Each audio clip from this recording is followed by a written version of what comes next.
look at him and Wentz, and clearly that is not a marriage that is going to last. You have to sit Wentz for the rest of this season to see whether Jalen Hurts can be your quarterback going forward. I don't think Carson Wentz will ever be the Carson Wentz from 2017 again, because Carson Wentz is over. Is Jalen your starter next week? And if so, what will the challenge be, now that more tape is out on him? I'm gonna enjoy this one. I'm gonna go home and relax and be with my family tonight and enjoy this win and get ready for the week. The jury's out for Peterson. How about the fellas? What's going on, everybody? Welcome into First Take. Hope you all had a wonderful weekend. Stephen A., Dan, Max, I'm Molly. Let's get right into it. And Max, I'm going to come to you in this one. Jalen Hurts getting the first start of his career, and he gets a win against a Super Bowl favorite, the Saints, one of the best defenses in football. This certainly doesn't help Wentz. Max, do you think Hurts has officially taken Carson's job?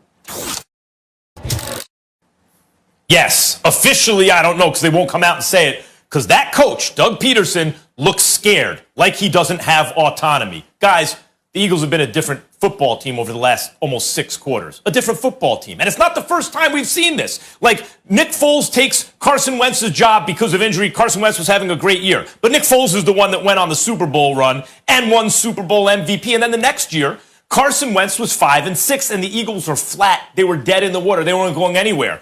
Wentz gets hurt again. Foles takes over. They catch fire. They get to the playoffs somehow, start at 5-6. He gets them to the playoffs.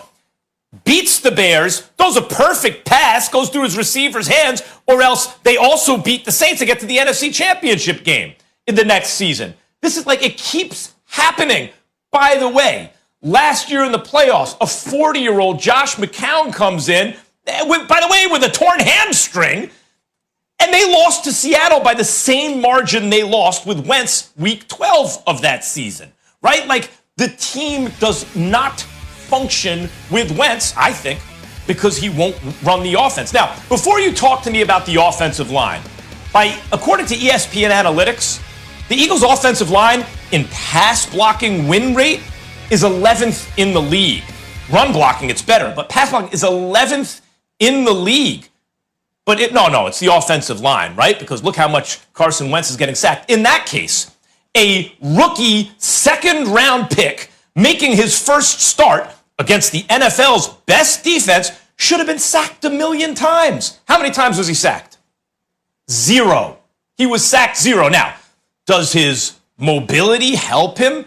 Sure, right? Like the Sanders run set up by the fact that they're afraid he keeps the ball. Jalen Hurts keeps the ball. He freezes not only the defensive end, but the linebackers for a second. And that definitely helps things.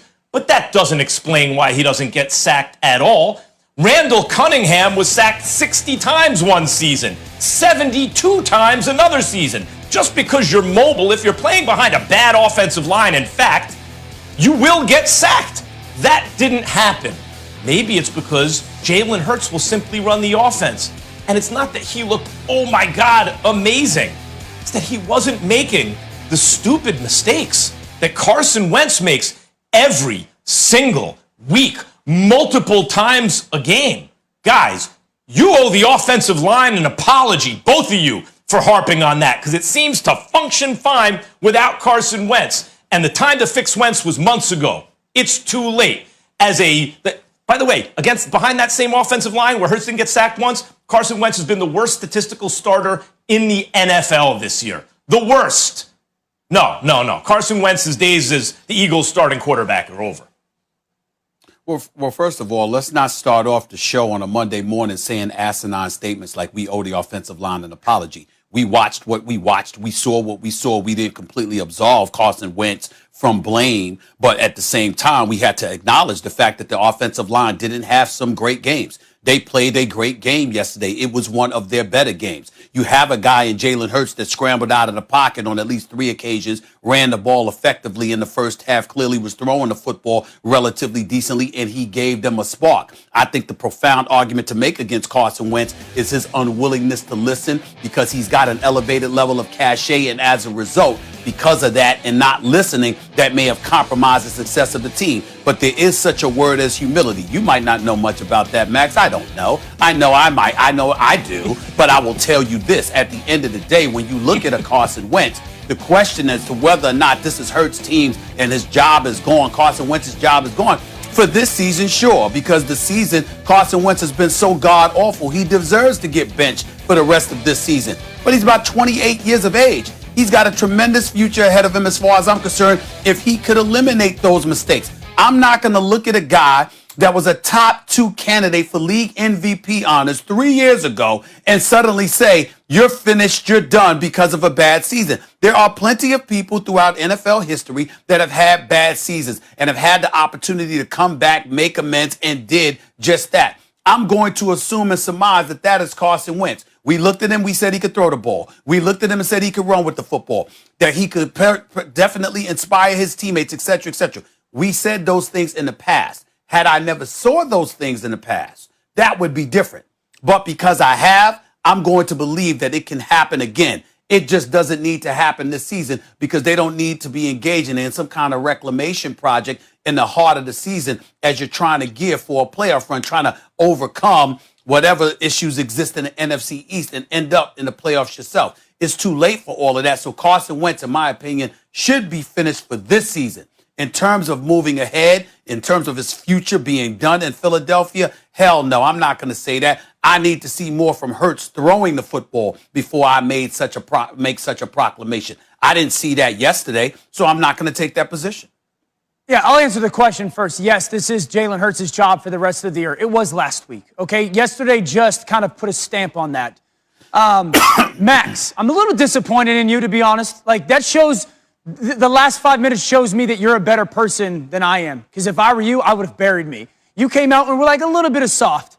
I also think that it's important as a man to admit when you were wrong. So, Max, for the second time, I'm going to apologize to you. In this situation this year, you were right about Carson Wentz and Jalen Hurts in the Eagles quarterback situation. I want to credit Jalen Hurts. He was a difference maker yesterday. He was... decisive with the football. It helped their football team. He didn't hurt their football team with his use of his legs and getting outside of the pocket. That was outstanding. They asked him to be a spark. He was a consistent flame. So I want to credit Jalen Hurts for what he did yesterday. That being said, that offense was completely different, right? That was a completely different game plan, the way it was put together and then the way it was called. That football team played its best game of the year. That defense is the second worst defense in the NFL when it comes to takeaways. They get 2.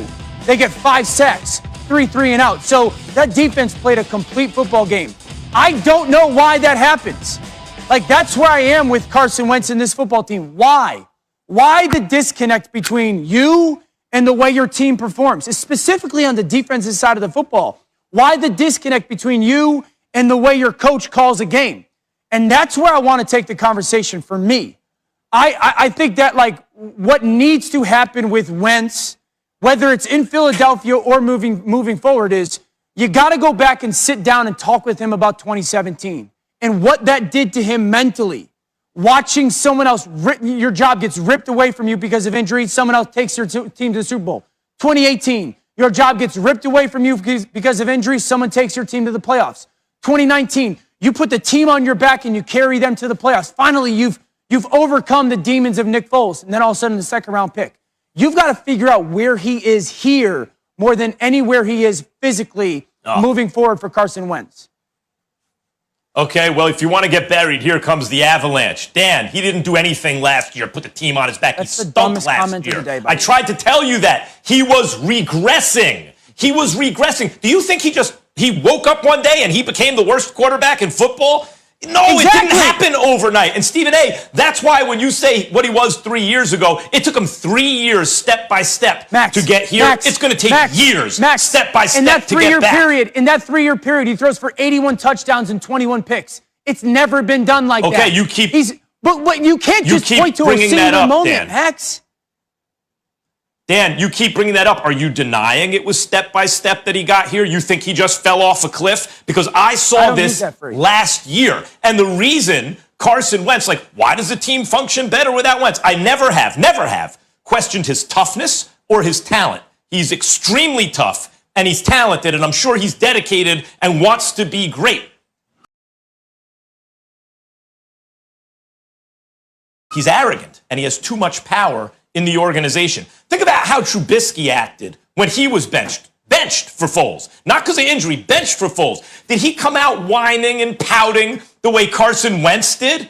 No. He took it like a man. He was a good teammate and, in fact, showed leadership. And he's been playing well because he understood, he internalized the criticism. Wentz, nothing he does, never anything wrong with Wentz, right? All of last year, you were even still saying he put the team on his back. He was lucky last year to be playing in a putrid division his last and got 6 or healthy 7 games, against he that throws for putrid 18 division. touchdowns and 4 picks. He didn't have a receiver over 5. Like, He how has. come you can't? So he was lucky. He lucked himself into that performance for 6 or 7 straight weeks. Yeah, he was lucky. He has high-end talent. He's capable of making a miracle throw a game and a couple of other really good ones. He made mistake after mistake in terms of mental mistakes and execution in that whole thing. So now he's been taken care of by the media. He obviously has power on the team. He has his own coach shook, afraid to say Jalen Hurts is the starter, afraid to even really praise Jalen Hurts. It will never work in Philly, Stephen A. The power dynamic is upside down, and Wentz still hasn't humbled himself. Well, a couple of things. Number one, I never, ever feel like you should be allowed to mention the word cliff on this show. I'm just saying the word cliff should be omitted from your vocabulary. You know why. That's number one. Number two, I will say this in all seriousness. My mentality is a little bit different from y'all's from this perspective. Dan, you're a former player that's doing commentary. Max, you've been a commentator pretty much your entire career.